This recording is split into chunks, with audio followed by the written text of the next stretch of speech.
Hi, folks. Thank you for being here after the premiere of episode 314. Uh, I, I really felt like that message about stigma was really an important message that we run into often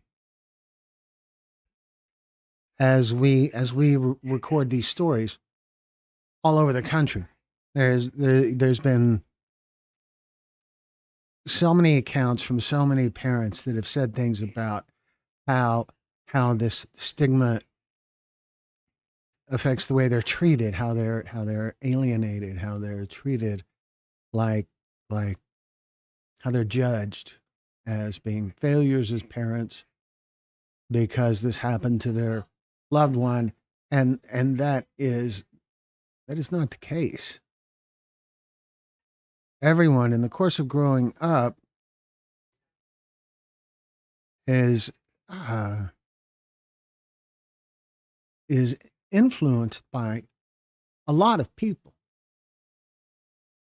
Parents probably more than anyone else, but hardly excludes anyone else. You can't live in a bubble, and one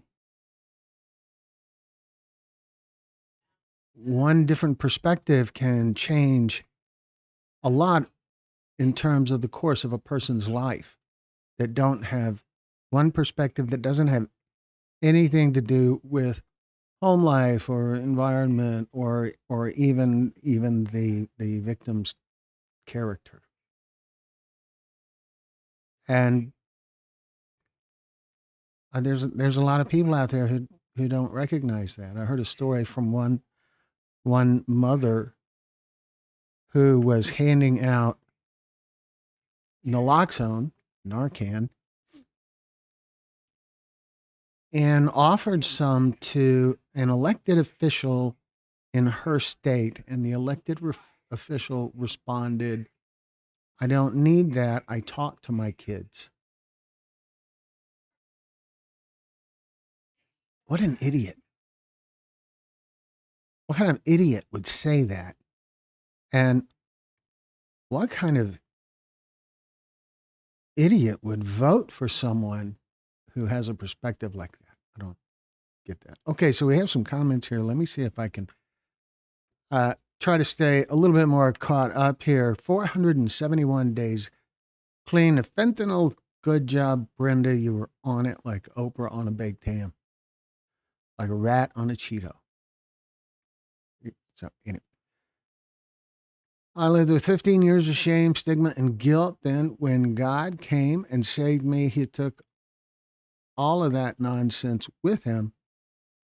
So I no longer carry.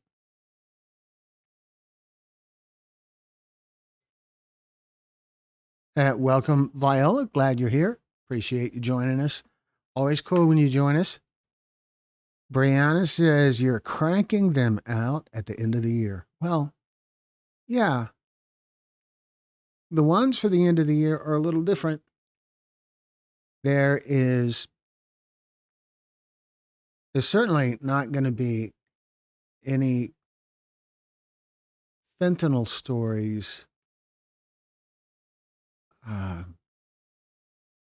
that involve death until after Christmas. The other stories we have either one or two that are going to be published before Christmas, and one of those is a recovery story, and the other one is a little different kind of story that involves uh, Ronald McDonald House. So we're working on stuff, but yeah, we're probably won't be any fentanyl tragedy stories until at least after Christmas. Things also get a little crazy personally here, and we have Christmas events happening in different locations, and oh, it's going to be crazy. Anyway, Brenda says, Viola and Brenda, how are both of you this fine Saturday afternoon? And Robin says it can be anyone that your adult child keeps company with, as in friends or strangers. Or it can be media influences. It can be, I know you hear people say it's the music.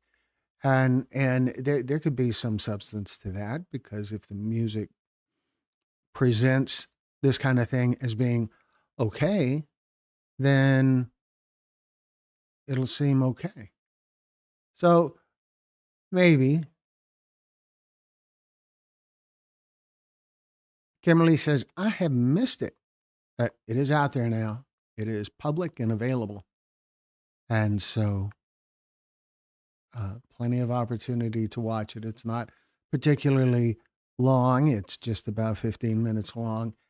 And it is really, it's a follow up. So it's not a story. You should check out the story.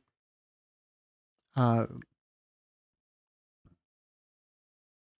you should check out our story, episode 270, Lujevsky, Tanya, uh, is the storyteller's name. It's episode 270, I'm pretty sure. There is a link to the original episode in the description of the story. So you can get to both of them. Kimberly, we were just getting started, so you didn't miss much. Personal choices are out there for everyone. Parents' intentions are for their adult child to live a good life. I don't think that starts with the child being an adult. That people who research behavior, psychiatrists and psychologists and uh, all of that lot, they often say that the core values that are established in a person's life all get established by the time they're 5 or 6 years old. And that everything that happens after that passes through the filters that they learned during those first years of development.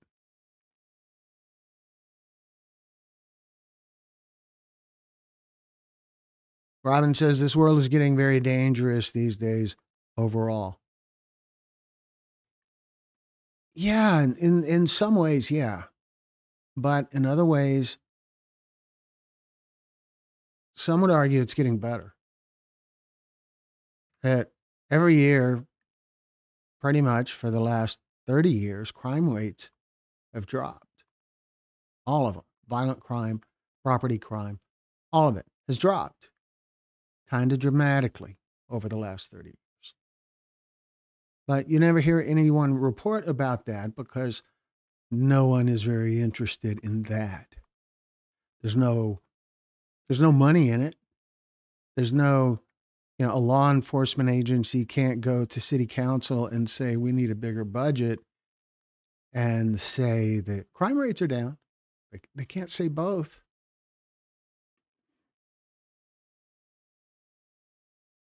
And so there are, I have the graphic somewhere that shows the trend, but it's an easy Google thing. What are the crime rate trends for the last 30 years or the last 20 years? And it just goes, it's not at all consistent with the reality that we as an audience, an audience of media and politicians and all of that, it's not in line with what we perceive as the reality based on what we learn from the media.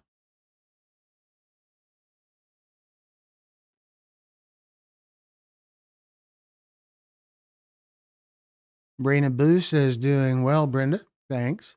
How are you? How are you doing, Brenda? Are you gorging at the trough of life? Are you having a good time?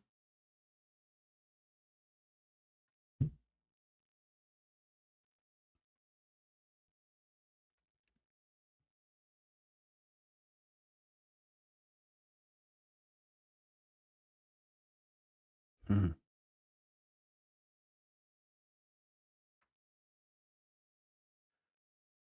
Kimberly says, I know that it changed my life really hard. That it meaning the stigma or addiction. What are you what are you referring to?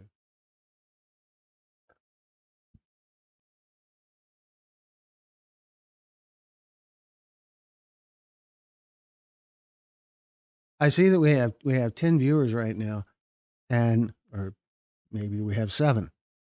I don't know.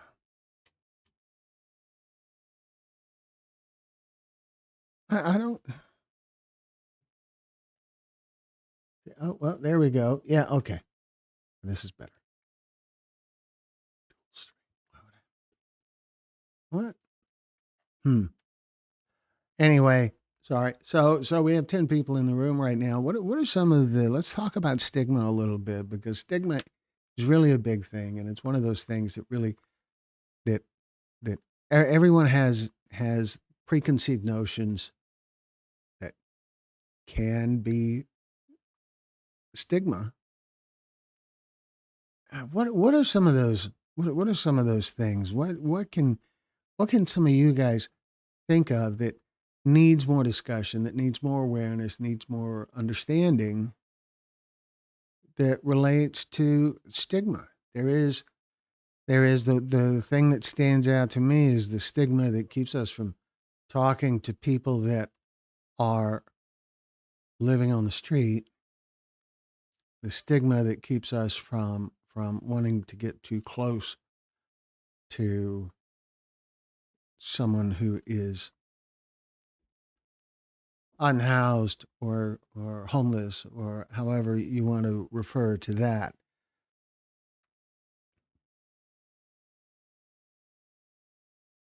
Robin says earlier today I found out that 372 people have died of a fentanyl overdose in 2024.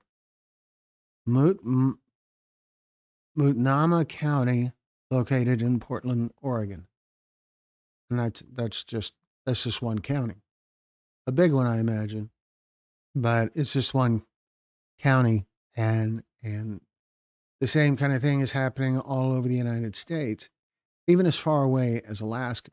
For a while, I don't know where Alaska is this year, but for a while, for 3 out of the last 4 years ending in 2024, Alaska led the nation per capita in opioid related deaths. Alaska.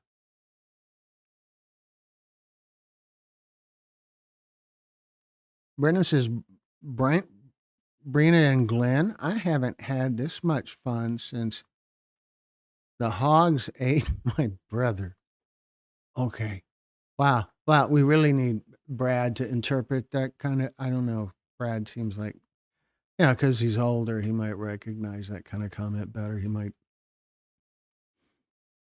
I don't, the hogs ate my brother. Okay. That'd be some scary looking video, I bet.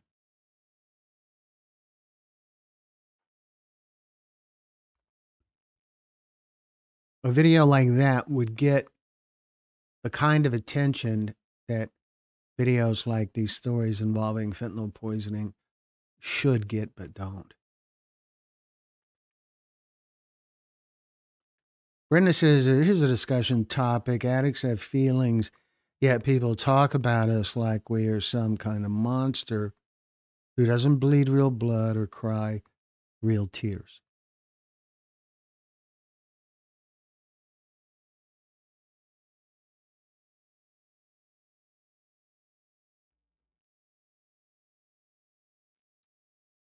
Yeah. it- a lot of times, addicts, and I think it's reasonable to call them addicts.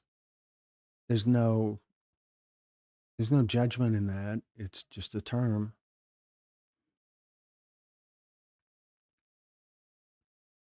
A lot of times, addicts are prejudged. There's a lot of assumptions that People think things like that. They must be weak. They must have some inability to control their own actions or whatever. That they just make excuses or whatever. On the other hand, people who have experience dealing with addicts have also experienced things like being stolen from, lied to, deceived. And that leaves a mark on people as well.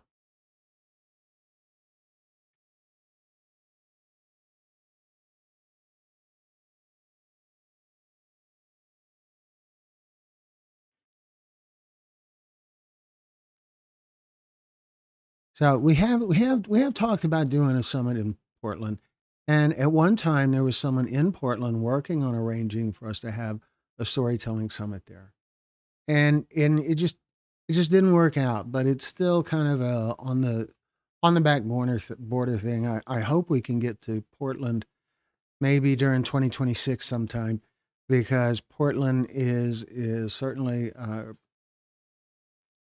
reasonable place to go for stories like this, and they're not represented very well in the stories on our channel. And so we would really love to have Portland as a summit location. There's also talk about summit locations in Las Vegas, in Detroit. Foley, Alabama is happening in January. Memphis and a couple of other locations as well. It takes a while to make the summits happen because there's no funding. Everything we don't we don't charge anything to make these stories, and we don't pay anything. We cover our travel expenses ourselves, and lodging and all of that kind of stuff. We're happy to receive uh, donations or sponsors, but it's certainly not mandatory and seldom happens, and that's fine. We'd rather the donations go toward the event, to have food at the event or have a facility that has enough space to accommodate people to hang out in the other room. Just like what our storyteller Tanya talked about in her story, and the storyteller from the previous premiere, Danny, also talked about the other room.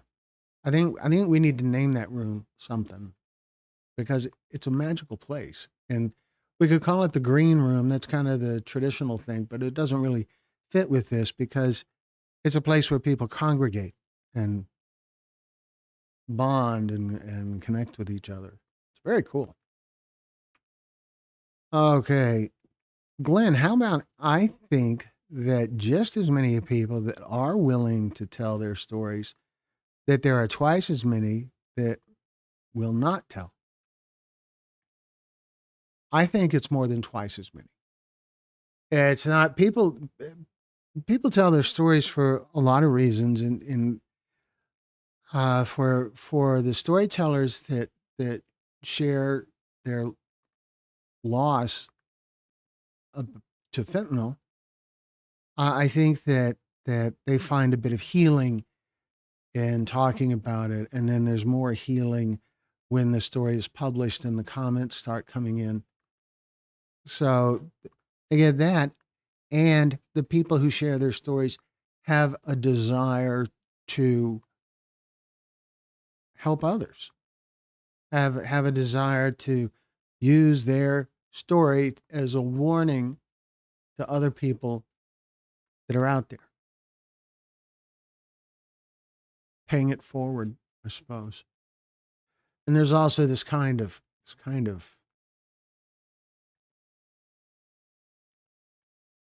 it's a way to pull just a little bit of value out of their terrible loss.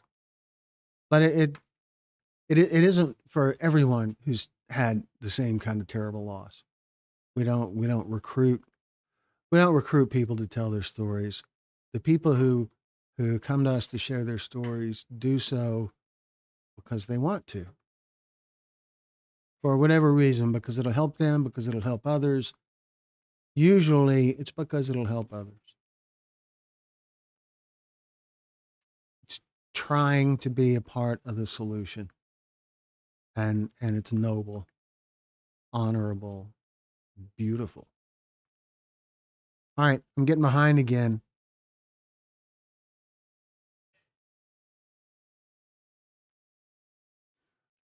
Robin, I've not seen my son in 5 years, and I live in Oklahoma. There's also talk about going back to Oklahoma and recording more stories. So that's terrible. That's rough. 5 years.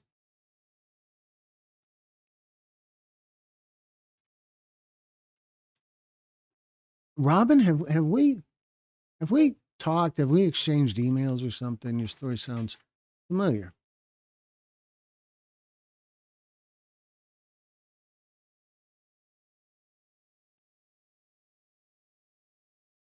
Robin says, "God bless everyone in chat." Thank you. Yes, thank you all for being here.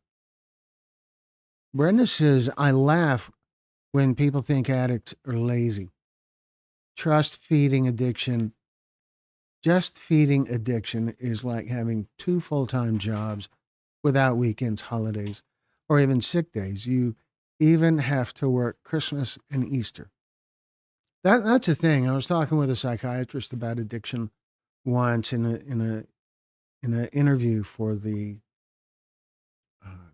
for the documentary called The Last High that's on our channel, and he explained that for the addict, everything is about feeding the addiction. You wake up in the morning figuring out where your next dose is coming from. That is your first priority from the time you get up all day long. How brutal is that to be chasing that monster, chasing the dragon, and not really being able to do anything else.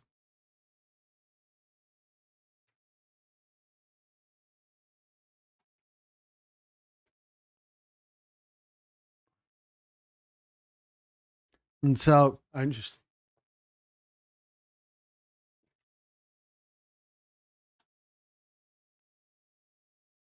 there we go. Sorry. Anyway, so being in that place where something has such a hold on you that that all you can do with your energy is feed that thing enough to make it be quiet. Terrible.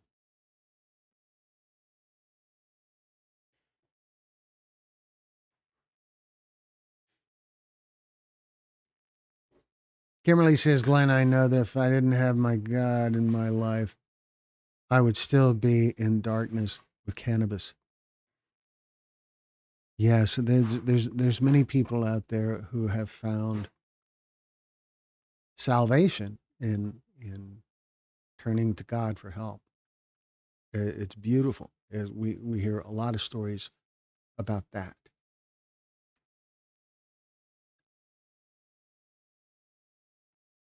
Let's see. Brina Boo says, "I don't know, Glenn. When I was an addict, I did not like being called one at all. Now that I'm clean, I don't mind referring to myself as an ex addict. Stigma again, I guess. Maybe.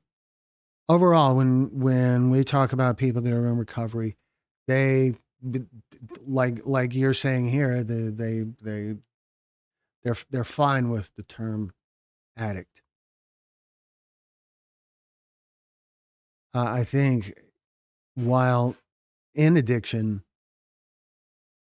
I don't think there is a term that anyone would be fine with. When they're angry at themselves, they call themselves junkies.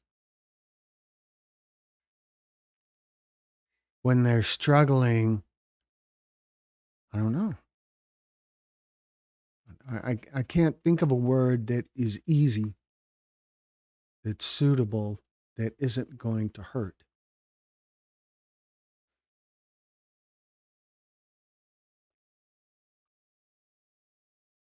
call the room the grief room, the other room, the other room. That's kind of what it is now. The other room, pre lifesavers room, yeah, but people go back to the room after they get the lifesavers.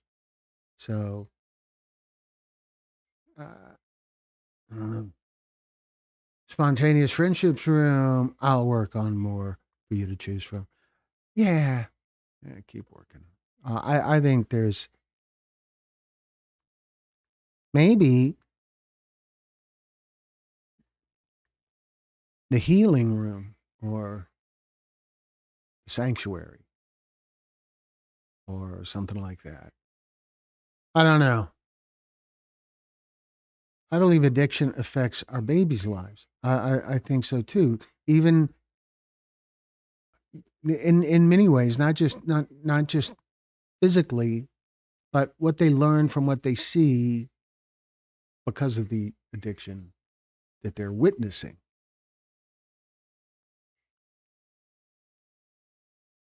Mandius, welcome.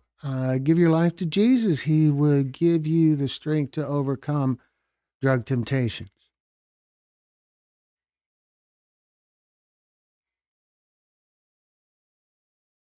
Yeah. The challenge is really defining for yourself what giving my life to Jesus means. And if there's a holding something back, then you're not giving your life, you're giving a portion of your life, you're giving your time, but not giving everything.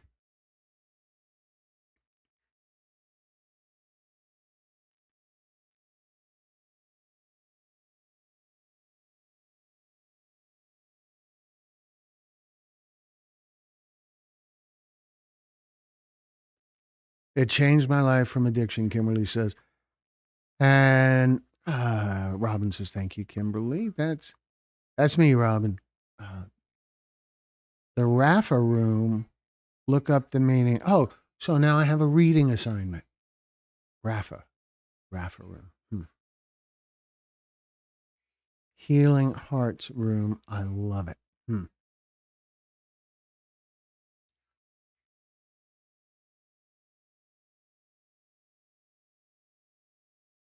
Huh. I don't know. It needs to be a room it's very simple to say and become integrated in our regular dialogue when we're on on one of these summits. So sanctuary is a good one. That one stands out to me. So because I can imagine that being in the day to day operational dialogue that happens in at the summits. Well, she is in the sanctuary with the others, or anyway. Healing Hearts, Rafa. I'll look up Rafa. I'll, I'll do the assignment. Okay. Jesus is number one. Yeah. Yes, indeed. And so, what about other stigma experiences? I think to some degree, there's people out there who don't really understand what stigma is and how far reaching it can be.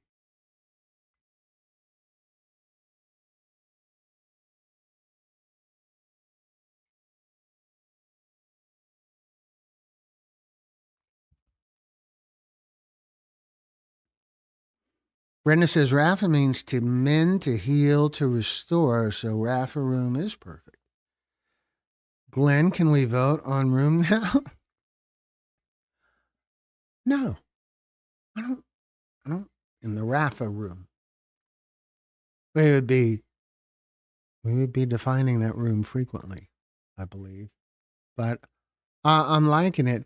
Maybe we can save that for a future live after we've had a little more time to digest and maybe see, what I find that happens is when you talk about something like we were talking about this, and you go on about your day after you're done, then what you find is over the course of the next few days or week or a month or whatever, you start getting these other ideas that pop into your head.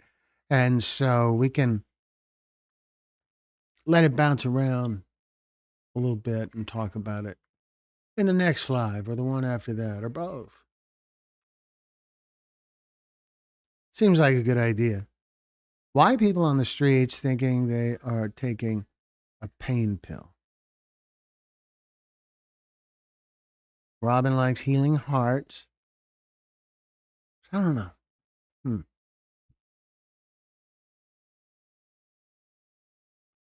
Rafa room. I like the Rafa room thing. It's kind of a weird word. It's not a common word, and so it's not. Uh,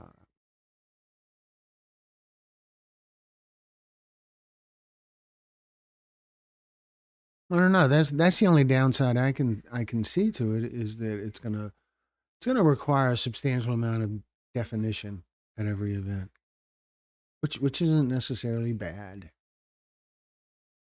Just a thing. So for some of the other people in the room that maybe we haven't heard from, do you have any questions for me? Anything that you might like to uh, ask me about or ask uh, regarding our content or our company, our mission, whatever? Uh, Glad to hear them. Yay, Memphis! Yay, yay! Someone else. Memphis, flip a coin. Cut it out. No, it is such a magic room where these people who come to our summits to share stories where they get to know each other, they meet, they bond, they connect.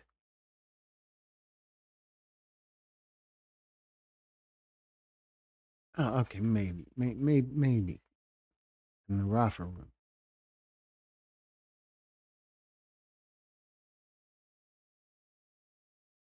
Do I have my Christmas shopping finished? Well, gosh, Brenda, that's the way to bring down the room.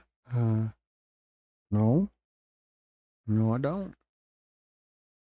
I don't. I don't. It's easy to say I'm a busy guy, but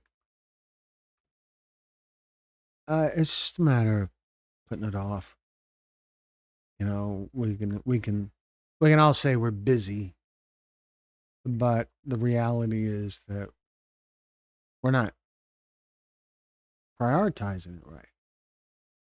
When I hear someone say,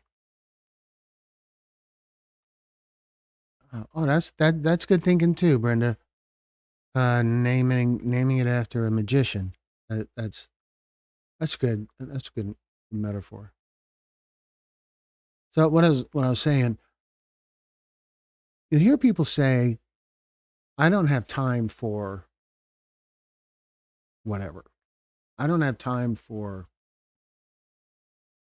and it's been my experience that that is virtually never true.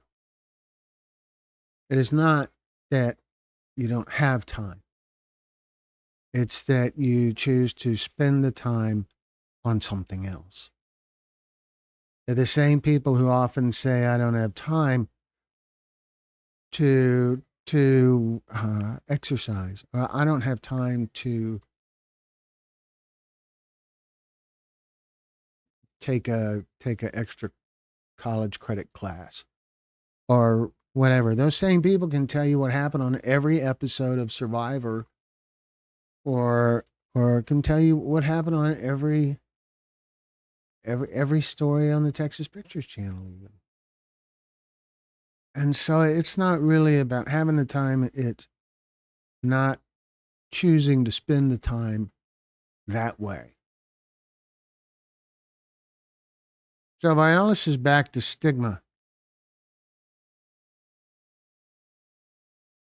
It's the same as the way homelessness is viewed. Some of their stories are so heart wrenching. And Viola, I think we've talked about this before when you've been here for Alive, is that we have plans to do a series that involves stories from homeless people. And we'll call the series Messages Home. Our hope earlier in the month was to create a few stories like that before Christmas got here. Well, that's not happening. But we are, it is on the plan. It is part of our plan. We're making time for it. Viola, you're right, because many of the homeless are not addicted yet. They get lumped in with all the addicts. That's an interesting point.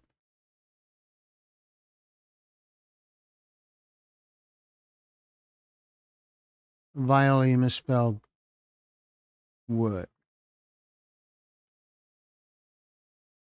Brenda says names and titles cannot be copyrighted. Trademarked. There's that. But I don't.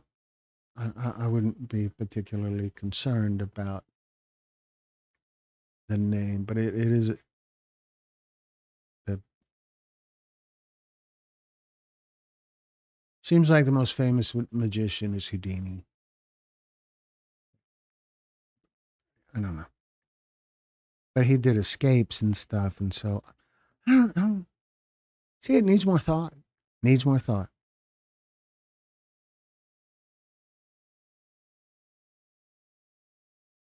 Megan says a lot of homeless people suffer from mental illness. Yeah, they do. And who's to say we don't all suffer from some sort of mental illness? Really,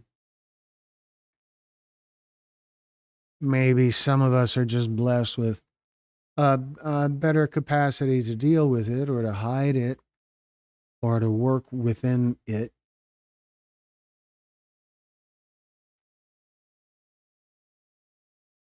Kimberly got her early Christmas dinner this morning from Meals on Wheels. That's awesome. I hope it's good, or hope it will be good if you haven't had it yet. Houdini room sounds awful. Yeah, yeah, it kind of does. Maybe it could be called the escape room. It seems to me like there is a kind of an escape to it. I don't know. Y'all can tell me why I'm wrong. I'm sure it'll be fine.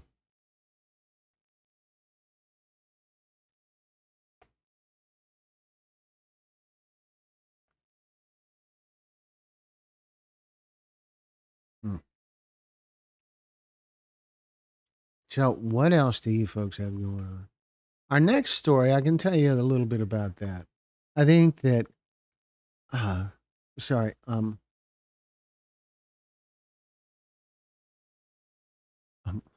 okay.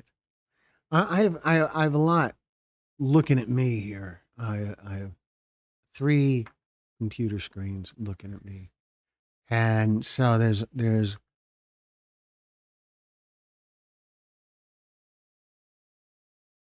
gosh, Brenda, that's not a good strategy at all to get Glenn tongue tied.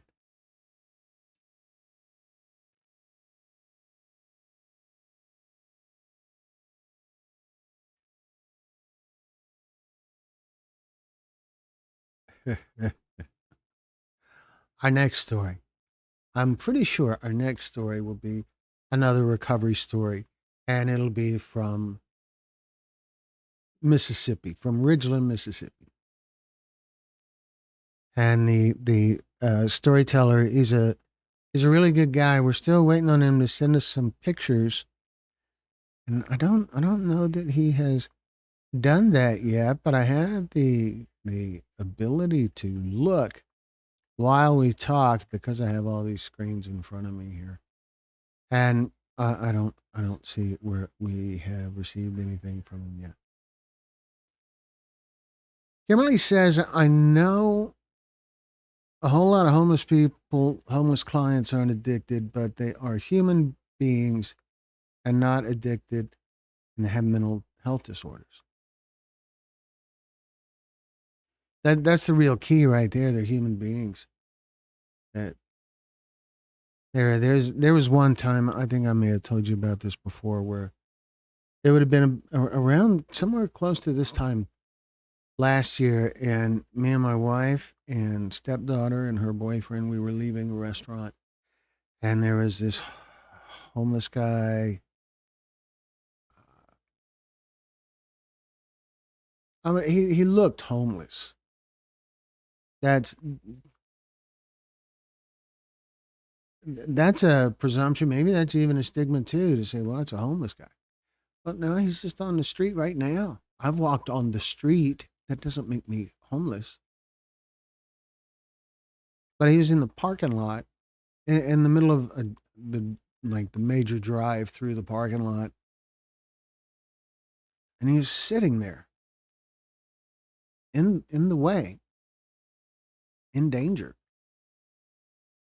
And so I went up and started talking to him, and me just doing that, and I wasn't particularly nice or consoling. I was cordial, respectful, and talked to him the same way I would talk to any person. I asked him how he was doing. I asked him if he was on anything.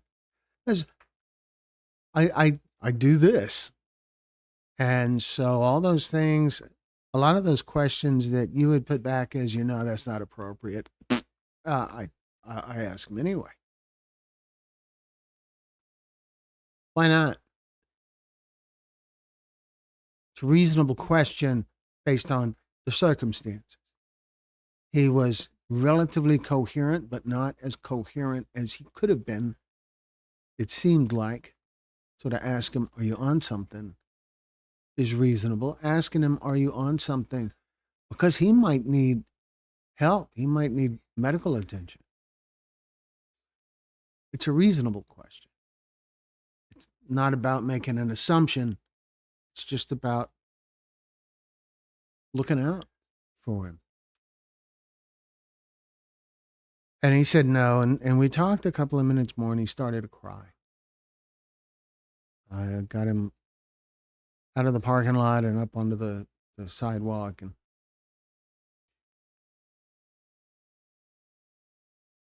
And he was ready to move on. And so he moved on and we went home. It's it's not a big deal. It's not a big deal to talk to someone. They welcome it. He was elated. Someone was talking to him. And what an easy way to make someone feel elated just by saying hello, asking them how they're doing.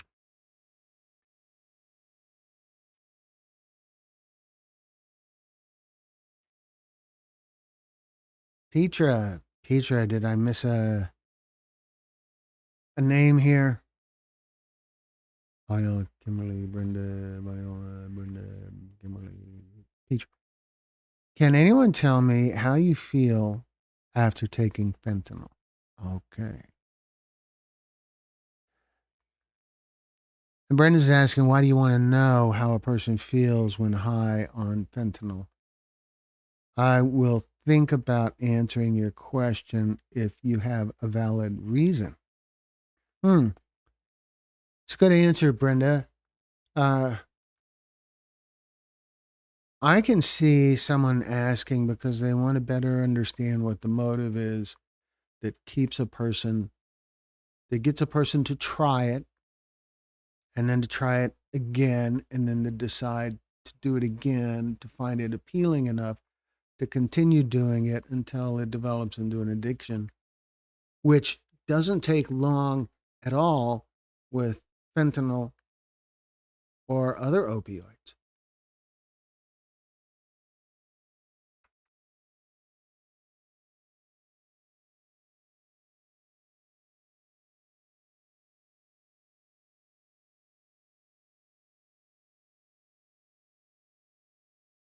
Brad, Brad, we're on early today. Glad to see you here, Brad. I don't know when we're coming through Oklahoma City. I wish it was sometime soon. Yeah, I think that'd be a great time. See you guys, see you and Carla and Brenda and whoever else. It was a great time last time for sure. Somewhere around here, I have pictures. I keep thinking I'm seeing something over here, and there's like something's lighting up, and there's nothing over here that lights up. I don't know. I don't know what that means. When are you coming to Houston, Brad? Didn't we talk about you coming here? I mean, really? Like, are you coming to like, or like you coming to Galveston or something? We did, didn't we? Yeah, not a lot of secrets here. I know. It's just me. Oh boy.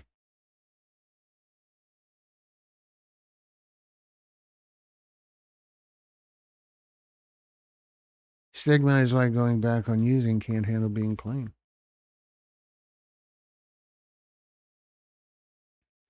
Glenn, I've answered this question for grieving parents, but I always ask because answering it can be considered glorifying drug use. Yes. Yeah, it can.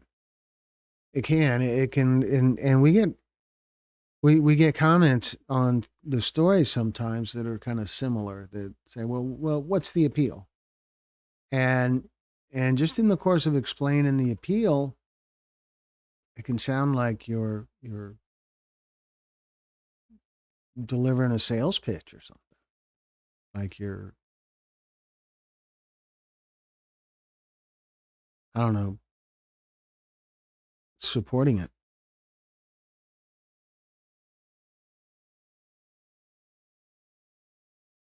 It's a weird spot.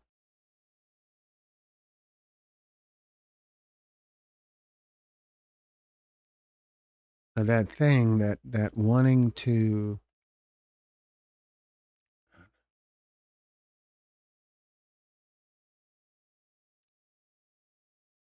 just wanting to feel good enough. When it turns into an addiction, when it becomes that thing you feel like you can't live without, it's not it's not to feel good anymore. It's just to feel normal, but it's not normal at all.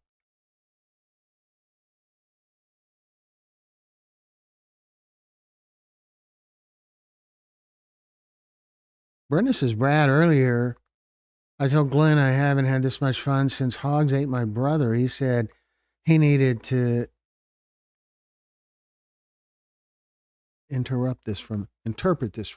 That you, Brad, needed to interpret. I haven't been so happy since Hogs ate my brother. That you needed to interpret that for me because it sounds like a old folks kind of comment that you would understand. That's just, that was my thought. I am busy for God my Father. That is that's wonderful, Kimberly. That is so that's a commitment. It's a wonderful commitment that has its own rewards. Brad's lost. That's all right. It happens as you get older, Brad. It's okay. Normal, and then at the end you use just to keep from getting sick.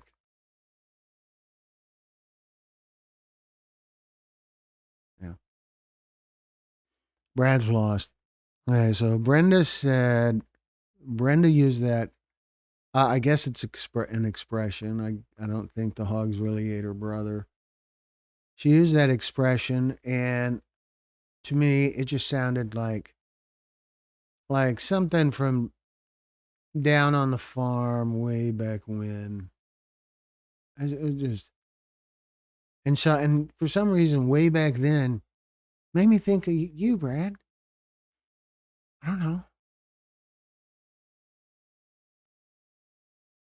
and that's all. That's got my coffee cup.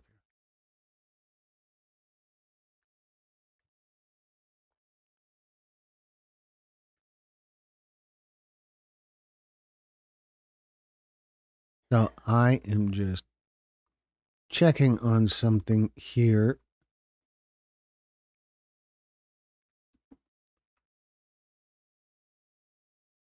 There's a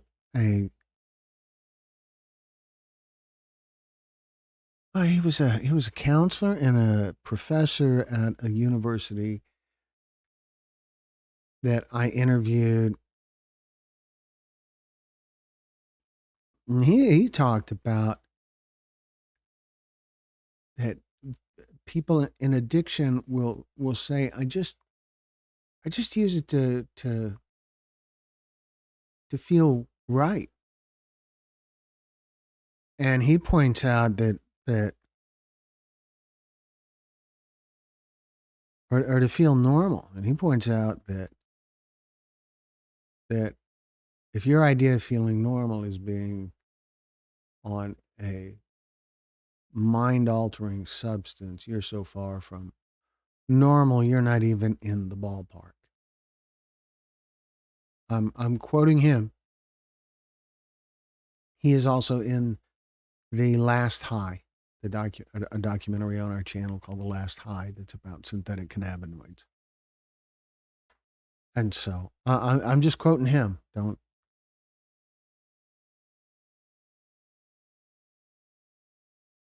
Kayla Sage, I'd rather be sick than dead. Yeah,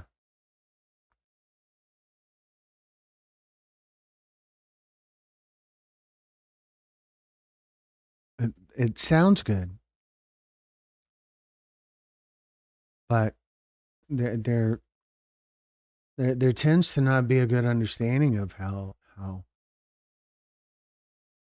any dose can be that lethal dose, especially with fentanyl, because of how it's manufactured. It's not made consistently. So the doses from pill to pill don't match. They're not consistent. For users, if they're accustomed to using one pill or using one half pill, it can work for them for a while, but then one pill that was manufactured a little sloppy, or they cut the pill differently. There's just so much that can go wrong because the dose isn't consistent from pill to pill. Normal, and then just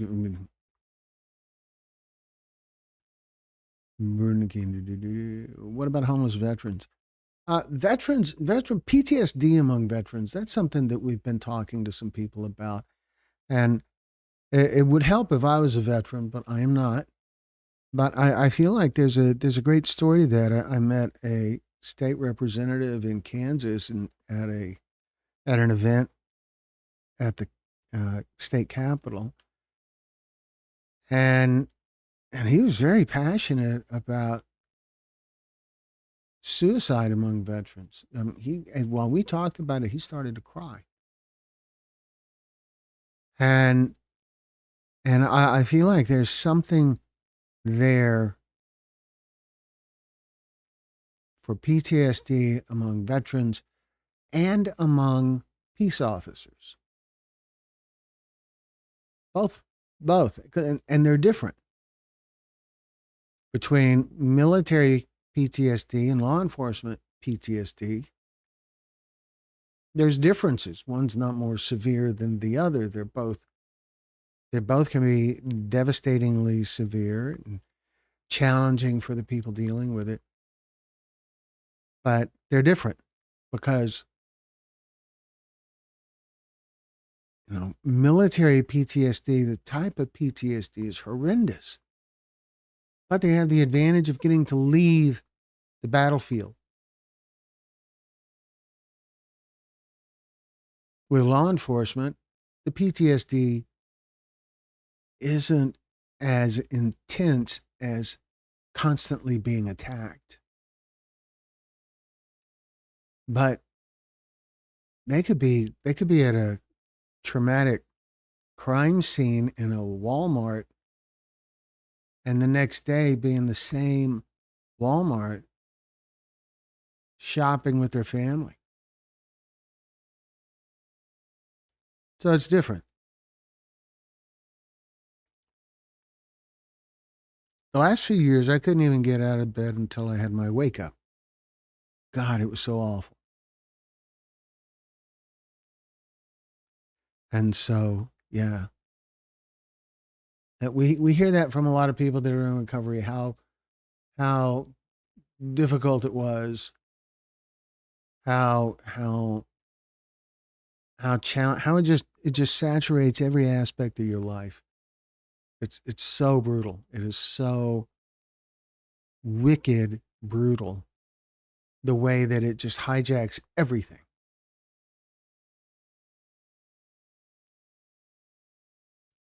Kayla Sage says, but I'm not a user. Just think any dose can be deadly.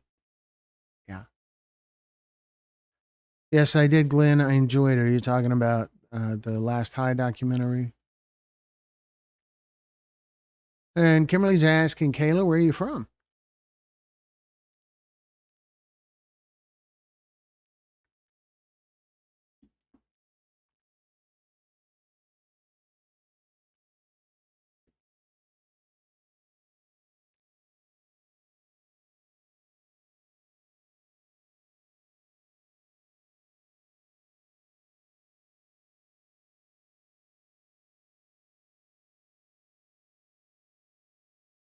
So, Brad, we need to find a reason to come to Oklahoma City again. We need to we need to do something. There is talk of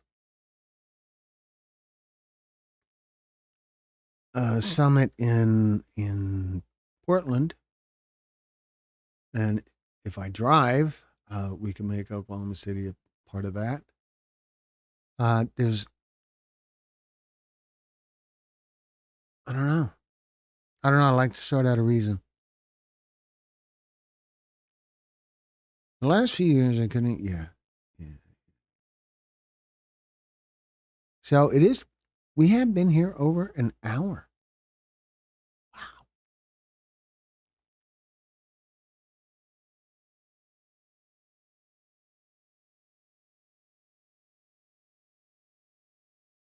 If you come, I want a hoodie with a zipper. All right. Well, we'll hook you up. What are you, a large? I guess.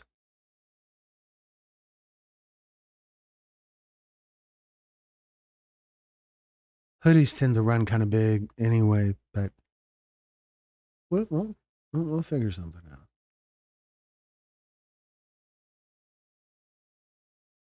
out. Yeah, I want you to have a hoodie with a zipper because I think that would be cool. Get a big honking logo on the back, hoodie with a zipper. Maybe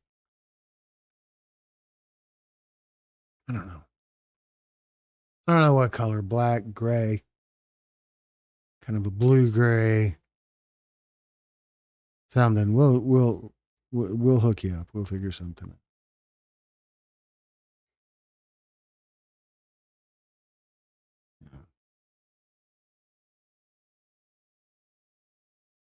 Why would you? Mm-mm-mm.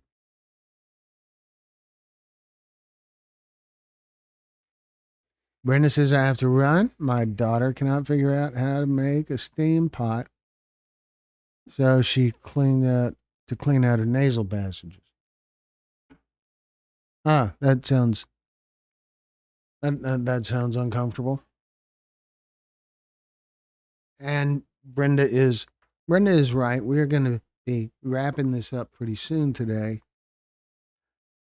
And look at there, right, right, because Brenda's going, but there's Brenda's wonderful message. Everyone, what you take for granted, someone else is praying for. I love that. That's such an important message. It says you have things to be grateful for. You know, if you're here, you have luxuries like internet access. You have support. You have the support of everybody else in the room. You have things to be grateful for, and that's a good place to be. So, Merry Christmas to you, Brenda.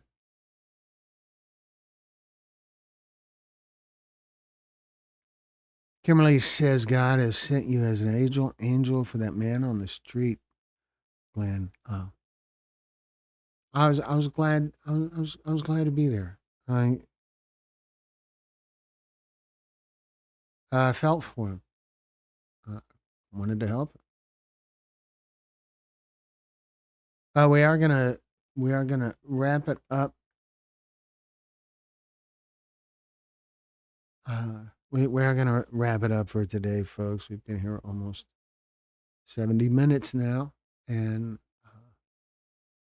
got to get to work. Got to get back to work on the next story and do some Christmassy stuff. And there's some car issues that we're having as well right now. So we have a few things to take care of. But I want to thank you all again for being here. Thank you for being a part of this channel, of this thing. It's still very,